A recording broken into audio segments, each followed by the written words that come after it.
يا أيها الذين آمنوا أوفوا بالعقود أحلت لكم بهيمة الأنعام إلا ما يتلى عليكم غير محل الصيد وأنتم حرم إن الله يحكم ما يريد.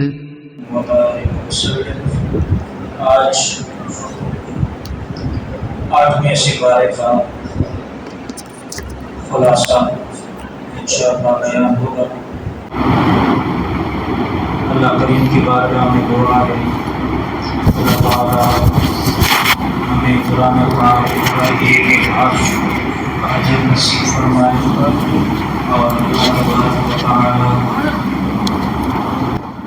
ہمیں ہمارے سینوں کو قرآن پاک کے نور سے روشن اور منور فرمائے۔ آج 11 پارے مکمل ہوئے اور اس کے ساتھ 12ویں پارے کا پہلا پاؤ جو ہے وہ تلاوت کیا گیا۔ اللہ پاک قبول فرمائے۔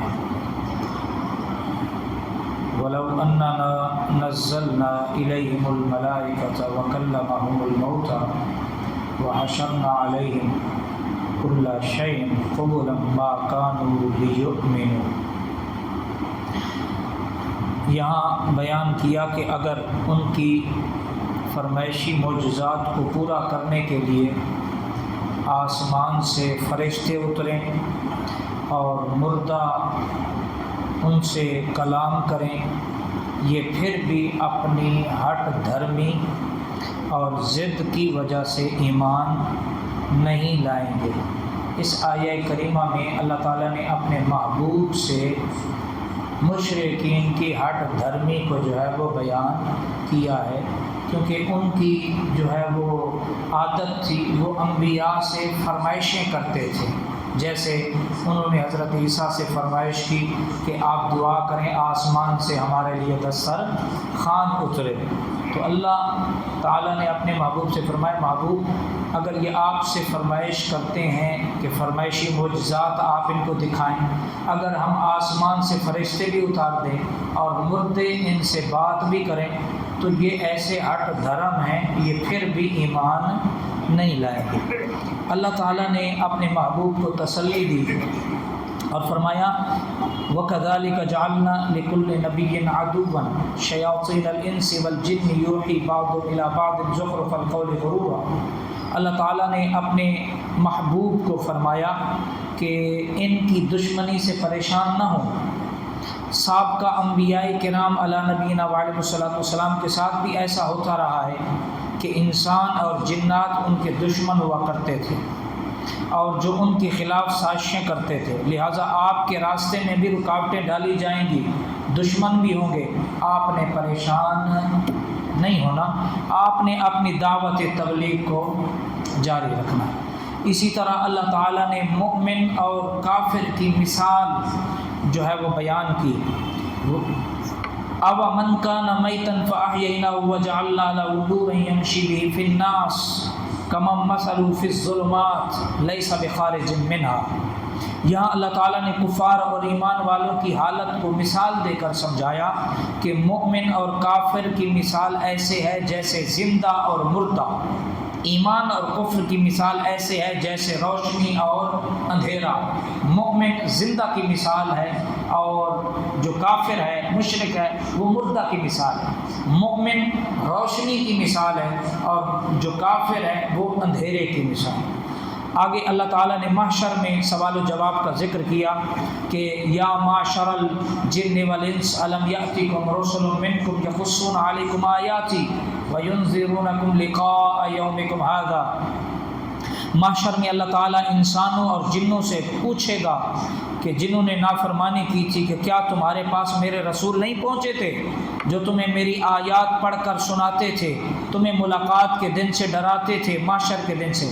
وہ اس وقت رسولوں کے آنے کا اور اپنے کفر اور نافرمانی کا اعتراف کریں گے، کہیں گے ہاں ہمارے پاس رسول بھی آئے تھے، انہوں نے پیغام بھی دیا تھا، محشر کے دن جو ہے وہ معاملات سے ہمیں وہ ڈراتے بھی تھے، لیکن ہم جو ہے وہ ان کی بات نہیں مانتے تھے۔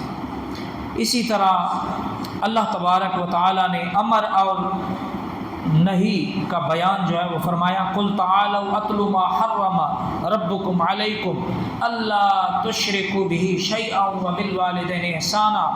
دین کا خلاصہ دو چیزیں ہیں، امر اور نہی۔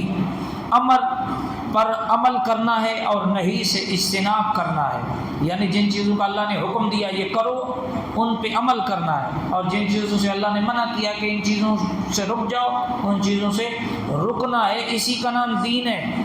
اللہ اکبر۔ اور آگے اللہ تبارک و تعالیٰ نے جو ہے وہ امر اور نہی میں سے 10 چیزیں بیان فرمائی ہیں، ان کا بہت زیادہ خیال رکھنا ہے۔ کیا؟ نمبر 1، اللہ تعالیٰ کے ساتھ کسی کو شریک نہ ٹھہرانا، اپنے والدین کے ساتھ حسن سلوک کرنا، اپنی اولاد کو رزق کے خدشے کی وجہ سے قتل نہ کرنا، بے حیائی اور ہر قسم کے برے کام سے بچنا، کسی بے گناہ آدمی کو ناحق قتل نہ کرنا، عدل اور انصاف کرنا، اور اللہ تعالیٰ کے جو وعدے ہیں ان کو کیا کرنا؟ پورا کرنا، اور صراط مستقیم پر چلنا۔ رحیم اور کریم، من جاء بالحسنہ فلہ عشر امثالها ومن جاء بالسیئہ فلا یجزی الا مثلها۔ اللہ تعالیٰ کی ذات کتنی کریم اور رحیم ہے کہ انسان جب نیکی کا صرف ارادہ کرتا ہے تو اس کے نامہ اعمال میں ایک نیکی لکھ دی جاتی ہے، صرف ارادہ، اور اگر وہ نیکی کر لے تو نامہ اعمال میں 10 نیکیاں لکھی جاتی ہیں۔ گناہ کا ارادہ کرے تو گناہ نہیں لکھا جاتا جب تک گناہ نہ کر لے، اگر وہ گناہ کر لے تو صرف ایک گناہ لکھا جاتا ہے۔ یہ اللہ کا اپنے محبوب کی امت سے پیار ہے، یہ حضور کی امت پہ اللہ کی مہربانی ہے، کرم نوازی ہے۔ نیکی کا ارادہ کرو، ایک نیکی لکھ دی، اگر وہ نیکی کر لو تو 10 نیکیاں، اور اگر گناہ کا ارادہ کرو تو کوئی گناہ نہیں لکھا جائے گا، اور اگر گناہ کر لو تو صرف ایک گناہ لکھا جائے گا۔ اللہ اکبر، اللہ اکبر، اللہ اکبر۔ اسی طرح اللہ تعالیٰ نے مالکیت باری تعالیٰ کا جو ہے وہ اعلان فرمایا، قل ان صلاتی ونسکی ومحیای ومماتی للہ رب العالمین۔ اللہ اکبر۔ سورۃ الانعام کے آخر میں اللہ تعالیٰ فرماتا ہے کہ اے میرے نبی کہہ دیجئے کہ میری نماز، میری قربانی، میری زندگی، میری موت اللہ کے لیے ہے، تمام چیزوں کا اللہ ہی مالک ہے، ہم مملوک ہیں، اس لیے انسان کا دل، دماغ، ہاتھ، پاؤں، زبان، آنکھ، کان، الغرض ہر چیز اللہ تعالیٰ کی اطاعت کے لیے استعمال ہو، اور اللہ تعالیٰ کی مرضی کے خلاف ہرگز استعمال نہ ہو۔ اسی طرح اللہ تبارک و تعالیٰ نے سورۃ الاعراف، اعراف کہتے ہیں دیوار کو، سورہ اعراف کی آیت نمبر 48 میں اللہ تعالیٰ نے اصحاب اعراف کا ذکر فرمایا ہے، جو دیوار پر بیٹھ کر اہل جنت اور جہنم کو دیکھ رہے ہوں گے، اس لیے اس سورت کا نام اعراف رکھا ہے۔ اعراف جنت اور جہنم کے درمیان دیوار ہوگی، جن کی نیکیاں اور بدیاں برابر ہوں گی، اللہ ان کو اس دیوار پہ بٹھائے گا، لیکن بعد میں اللہ کرم کرے گا، انہی کو جنت میں داخل فرما دے گا۔ اللہ اکبر، اللہ اکبر۔ تو اللہ تعالیٰ نے اپنے محبوب کو پھر جو ہے وہ تسلی دی کہ کتاب انزل الیک فلا یکن فی صدرک حرج منہ لتنذر بہ وذکریٰ للمؤمنین۔ سرکار کو اللہ تعالیٰ نے فرمایا کہ تبلیغ دین میں آپ کا دل تنگ نہیں ہونا چاہیے کہ لوگ اس کو جھٹلا دیں گے، وہ ایمان نہ لائیں گے، تو آپ پریشان نہ ہوں، کیونکہ آپ کا کام فقط دین کو آسان طریقے سے پہنچانا ہے۔ آپ کس کو ہدایت دینی ہے، کس کو نہیں دینی، کس کے حصے میں ہدایت ہے، کس کے حصے میں نہیں ہے، آپ اپنا کام کیجئے. کوئی آپ کی بات مانتا ہے نہیں مانتا، اس کی وجہ سے آپ نے اپنے دل میں کوئی ملال پیدا نہیں ہونے دینا، آپ نے پریشان نہیں ہونا. آپ کے رب کا وعدہ ہے وَلَلْآخِرَةُ خَيْرٌ لَكَ مِنَ الْأُولَىٰ وَلَسَوْفَ يُعْطِيكَ رَبُّكَ فَتَرْضَىٰ. تیرا رب تیرے گزرے ہوئے لمحے کو آنے والے لمحے میں تیرے ذکر کو مزید بلند فرمائے، خیر بنا کے عطا فرمائے، اور تیرا رب تجھے اتنا عطا کرے گا کہ تو اپنے رب سے کیا ہو جائے گا؟ راضی ہو جائے گا. اسی طرح جو ہے وہ ترازو برحق ہے. والوزن یومئذ الحق فمن ثقلت موازینہ فاولئک هم المفلحون. قیامت کے دن اچھے اور برے دونوں اعمال کا وزن کیا جائے گا، اور یہ حق اور صحیح ہے. اعمال کو شمار نہیں کیا جائے گا بلکہ وزن کیا جائے گا. ان آیات میں بات سمجھائی کہ جس شخص کے اعمال کا پلڑا بھاری ہوگا وہ کامیاب ہوگا، اور جس کے اعمال کا پلڑا ہلکا ہوگا وہ ناکام ہوگا. اسی طرح اللہ تعالیٰ نے حضرت آدم علیہ السلام اور ابلیس کا جو ہے وہ ذکر فرمایا. وَلَقَدْ خَلَقْنَاكُمْ ثُمَّ صَوَّرْنَاكُمْ ثُمَّ قُلْنَا لِلْمَلَائِكَةِ اسْجُدُوا لِآدَمَ فَسَجَدُوا إِلَّا إِبْلِيسَ. یہاں سے کئی آیات تک حضرت آدم علیہ السلام کی تفصیل سے جو ہے وہ ذکر ہو رہا ہے. آدم علیہ السلام کا مسجود ملائکہ ہونا، شیطان کا مردود ہونا، حضرت آدم علیہ السلام کا جنت میں رہنا، پھر جنت سے زمین پہ آنا، اور آخر میں دعا کا ذکر ہے. اور ساتھ ساتھ ابن آدم کو سمجھایا گیا ہے کہ شیطان تمہارا ازلی دشمن ہے، اس لیے اس سے بچ کر رہنا. کھلا دشمن ہے، یہ ازلی دشمن ہے، شروع سے یہ ابن آدم اور ابن آدم کا دشمن ہے. لہذا اس سے بچ کے رہنا، اس کے جو ہے وہ مکر و فریب میں نہیں آنا. اللہ اکبر اللہ اکبر اللہ اکبر. اور اسی طرح اللہ تعالیٰ نے فرمایا یا بنی آدم قد انزلنا علیکم لباسا یواری سوآتکم ریشا ولباس التقوی ذلک خیر. شیطان کی خباثت کی وجہ سے آدم علیہ السلام کو جنتی لباس جو ہے وہ اتارا گیا اور انہیں برینا ہونا پڑا. یہاں اللہ تعالیٰ نے لباس کو نعمت قرار دیا ہے. لباس ظاہری بھی نعمت ہے جس سے انسان اپنا سطر چھپاتا ہے، اور اس کا اصل مقصد بھی تقوی اختیار کرنا ہے. اور لباس معنوی یعنی تقوی اختیار کرنا یہ لباس ظاہری سے بھی بڑھ کر ہے. اس لیے اولاد آدم کو دونوں لباسوں کا اہتمام کرنا چاہیے. انسان کا ظاہری لباس بھی اچھا ہو اور انسان کا باطنی لباس بھی اچھا ہو. اللہ اکبر اللہ اکبر. اور انسان بقدر طاقت کے مکلف ہوتا ہے.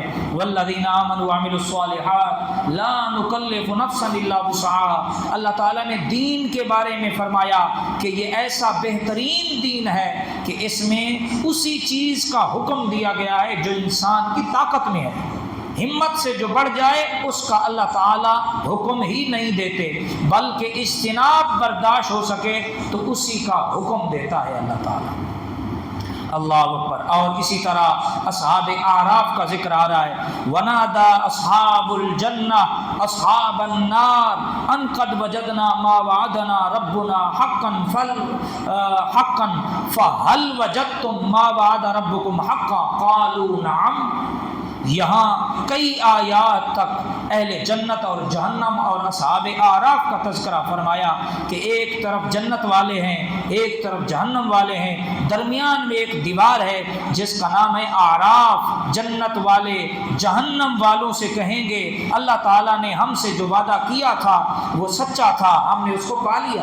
اللہ نے کہا تھا جنت دوں گا، اچھے کام کرو جنت دوں گا، نعمتوں والے باغات میں داخل کروں گا. آج الحمدللہ ہم نے اپنے رب کے وعدے کو سچا پا لیا، اللہ نے ہمیں جنت میں داخل کر دیا. اور جہنم کا وہ کہیں گے تمہارے ساتھ اللہ نے جہنم کا وعدہ کیا تھا کہ برائیاں کرو گے، شیطان کی اتباع کرو گے تو پھر جہنم میں جاؤ گے، تو وہ تم نے وعدہ پا لیا. اللہ اکبر اللہ اکبر. اور کچھ لوگ اعراف والے ہوں گے یعنی جن کی نیکیاں اور بدیاں برابر ہوں گی تو یہ لوگ اعراف میں ہوں گے. بالآخر اللہ تعالیٰ ان کو بھی اپنے کرم اور فضل سے جنت میں داخل فرما دے گا. اللہ اکبر. چاہے تو وہ دوزخ میں بھی ڈال سکتا ہے لیکن اس کا کرم دیکھو. اللہ نے فرمایا چلو برابر ہی معاملہ ہو گیا ہے، لو اب میری رحمت لے لو، جاؤ جنت میں داخل. سبحان اللہ. اگر ہم اصحاب اعراف میں سے بھی بنا دیے جائیں تو پھر بھی اس کی بڑی مہربانی. پہلے تو دعا ہے کہ جہاں سرکار رہیں غلام بھی ساتھ رہیں، غلام بھی ساتھ رہیں سرکار کے ساتھ۔ اللہ اکبر اللہ اکبر۔ اور اسی طرح 5 انبیاء کرام اور ان کی اقوام کا ذکر آ رہا ہے۔ لقد ارسلنا نوحا الى قومه فقال یا قوم اعبدوا اللہ ما لکم من الہ غیرہ۔ اللہ اکبر۔ 5 انبیاء کرام اور ان کی امتوں کو کے قصص بیان فرمائے، اور ان قصص بیان کرنے سے ایک تو یہ بتانا مقصود ہے کہ تمام انبیاء کرام اصول میں متفق ہیں، کہ تمام انبیاء کرام کی تمام انبیاء کرام نے توحید کی دعوت دی، سارے نبیوں نے۔ دوسرا مقصد حضور نبی پاک صلی اللہ علیہ وسلم کو تسلی دینا ہے کہ مخالفین کی تکالیف پر دل برداشتہ نہ ہو، کیونکہ سابقہ انبیاء کرام جو آپ سے پہلے آئے ہیں ان کے ساتھ بھی قوموں نے بڑی جو ہے وہ دشمنیاں کی ہیں، ان کے ساتھ بھی جو ہے وہ بڑی بے رخی سے یہ قومیں پیش آئی ہیں، تو آپ نے جو ہے وہ گھبرانا، کسی طرح دل برداشتہ نہیں ہونا۔ اور وہ 5 انبیاء کرام کون سے ہیں؟ حضرت نوح، حضرت ہود، حضرت صالح، حضرت لوط، حضرت شعیب علیہ السلام۔ اور آخر میں دعا کرتے ہیں اللہ تعالیٰ سے کہ ہمیں اللہ شرک سے بچنے کی توفیق دے، توحید پر قائم رکھے، اور اللہ ہمیں اپنے محبوب کا سچا غلام بنائے، اللہ ہمیں مدینے والے سے بھی پیار دے، اور ان پہ اترنے والے اللہ قرآن سے بھی محبت عطا فرمائے، نعت بھی پڑھنے کی اللہ توفیق دے، اور نعت کے ساتھ قرآن پڑھنے کی بھی اللہ توفیق عطا فرمائے۔ معذرت کے ساتھ ہم نعت پر تو نوٹ لٹاتے ہیں، لیکن جو سب سے بڑی نعت ہے جو اللہ نے اپنے محبوب کی شان میں بیان کی ہے، اس سے ہم بیزار نظر آتے ہیں۔ یہ مزاج کو بدلنا ہوگا ہمیں۔ دنیا کے جو لوگوں نے اشعار لکھے ہیں ان میں اگر ہمیں ذوق پیدا ہوتا ہے، تو جو رب نے قرآن اپنے محبوب کی شان میں نازل کیا ہے تو ہمیں اس میں زیادہ مچلنا ہوگا، ہمیں قرآن سے جڑنا ہوگا، ہمیں قرآن سے محبت کرنی ہوگی، اور ہمیں قرآن پاک سے جو ہے وہ پیار کرنا ہوگا، اور اپنی زندگیوں میں قرآن کی تلاوت کو شامل کرنا ہوگا۔ یہی فلسفہ قرآن ہے، اور یہی قرآن پاک کے نزول کا مقصد ہے کہ اس کو پڑھو، اس کو سمجھو، اور اس کو اپنی زندگیوں میں نافذ کرو، اور اس کی برکتوں سے اپنی دنیا بھی سنوارو اور آخرت بھی سنوارو۔ اللہ کریم میری آپ کی ہم سب کی مغفرت اور بخشش فرمائے۔ ذکر لا الہ الا اللہ، لا الہ الا اللہ، لا الہ الا اللہ، لا الہ الا اللہ، لا الہ الا اللہ، لا الہ الا اللہ، لا الہ الا اللہ، الا اللہ، الا اللہ، الا اللہ، الا اللہ، الا اللہ، اللہ اللہ اللہ اللہ اللہ اللہ اللہ اللہ اللہ